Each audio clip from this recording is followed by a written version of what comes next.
Number 15. 1964. Pontiac GTO. The moment speed stopped asking for permission. When Pontiac slipped a full-size V8 into a mid-size body, they didn't just create a fast car, they opened the door to an era where limits were optional.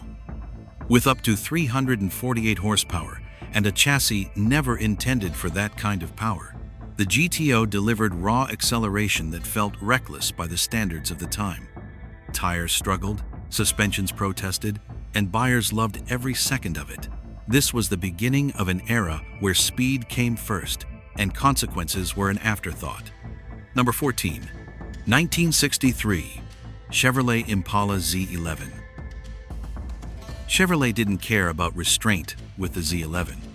This was a full-size car turned into a factory drag weapon, built during a time when engineers were encouraged to push as far as possible.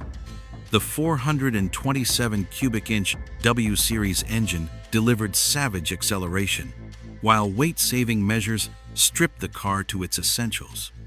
The Z11 existed in a brief window where racing dominance mattered more than public perception, and it showed just how far speed could go before rules stepped in. Number 13. 1965. Shelby Cobra 427. The Cobra wasn't just fast, it was unhinged. Carroll Shelby took a lightweight British roadster and dropped in a massive American V8, creating something that bordered on uncontrollable.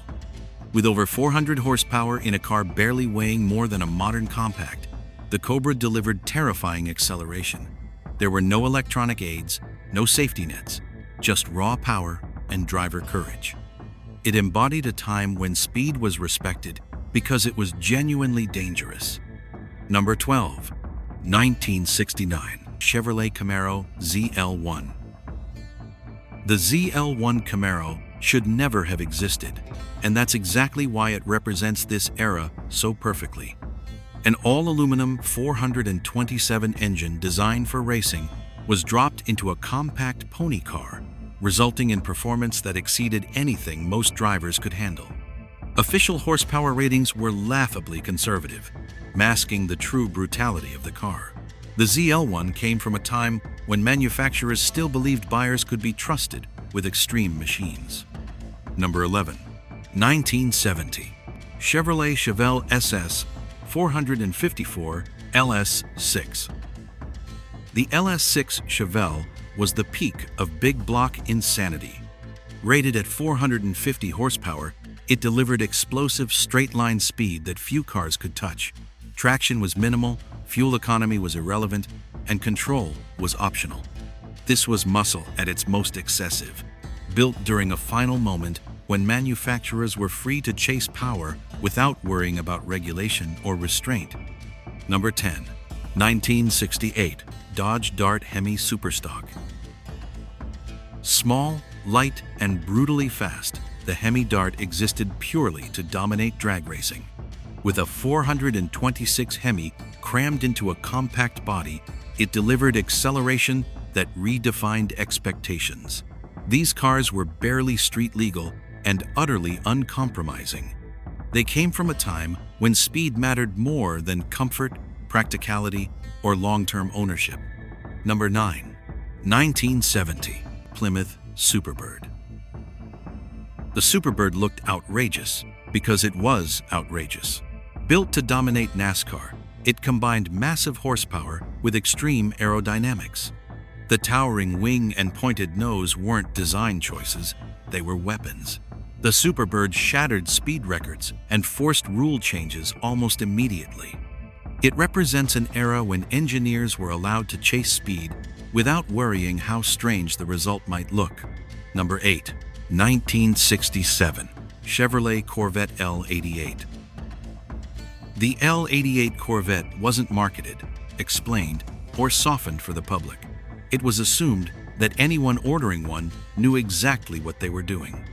This was a race engine in a street car, producing far more power than officially claimed.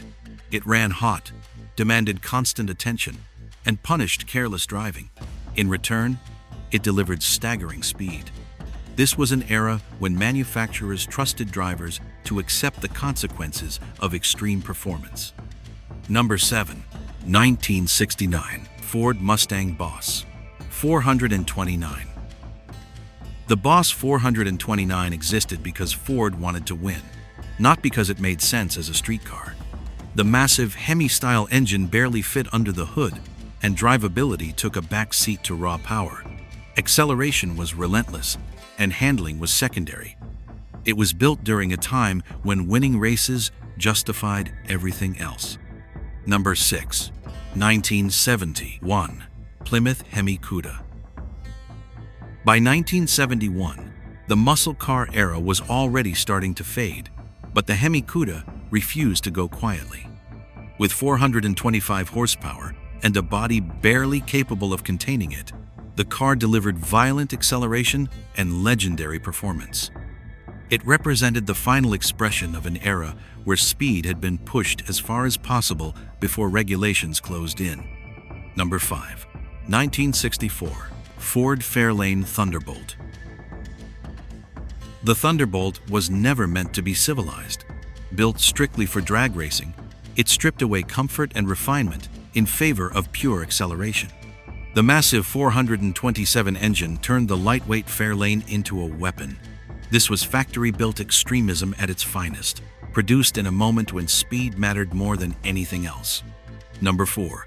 1969 Pontiac Firebird Trans Am Ram Air IV. The Ram Air IV wasn't about easy power. It was high-strung, aggressive, and demanded commitment. Designed to breathe at high RPM, it rewarded drivers willing to push hard. This was muscle car engineering aimed at enthusiasts who wanted maximum performance, even if it meant sacrificing comfort and drivability. Number 3. 1970 Oldsmobile 442 W30. Oldsmobile shocked everyone by delivering monstrous torque wrapped in a seemingly refined package.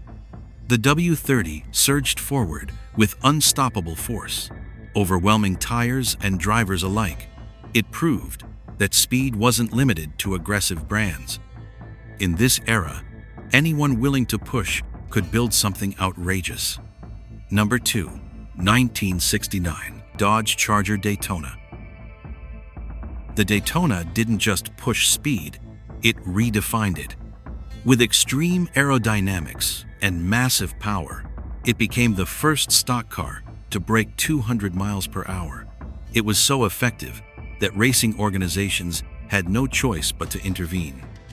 This car stands as proof that there was once a time when speed advanced faster than the rules could contain it. Number 1. 1967 Ford GT40 Mark IV. While not traditionally labeled a muscle car, the GT40 represents the ultimate expression of an era with no limits. Built to win Le Mans, it combined massive American power with cutting-edge engineering. It crushed European dominance and proved that American speed could conquer the world's biggest stage. The GT40 closed an era where innovation, power, and ambition were allowed to run wild before regulations finally drew the line. This was the era when speed had no limits, when manufacturers chased performance without fear, and when muscle cars became legends not because they were safe or sensible, but because they were fast enough to change history.